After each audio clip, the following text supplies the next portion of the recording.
नमस्कार. Social media गाजवणारे कांगणे सरांवर अखेर कारवाई. अभिव्यक्ती स्वातंत्र्याची गळचेपीट झाल्याचा गंभीर आरोप करत कांगणे सरांनी आता थेट सरकारलाच आव्हान दिलंय. नेमकं काय आहे हे प्रकरण ते सांगते, पण त्याआधी सोन बिडूला फॉलो करा. इंस्टाग्राम अकाउंटवर आलेली स्ट्राईक आणि अभिव्यक्ती स्वातंत्र्यावर आलेली गदा यावर कांगणे सर आक्रमक झाले आहेत. ज्या कंटेंटवर आक्षेप होता तो हटवूनही अकाउंट का बंद केलं असा सवाल आता उपस्थित केला जातो. कांगणे सरांनी स्पष्ट केले की हा अन्याय आम्ही सहन करणार नाही.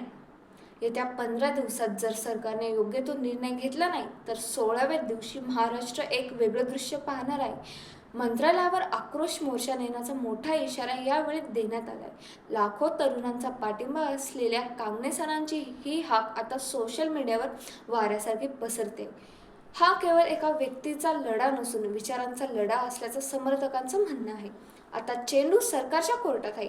काय सरकार यावर दाखल घेणार की 16व्या दिवशी मंत्रालयावर खरंच तरुणांचा महासागर धडकणार याकडे सर्वांचं लक्ष लागले. ह्या प्रकरणात तुमचं काय मत आहे? कांगणे सरांची बाजू योग्य आहे का? कमेंट्समध्ये नक्की सांगा आणि अशाच अपडेट्ससाठी आम्हाला फॉलो करा.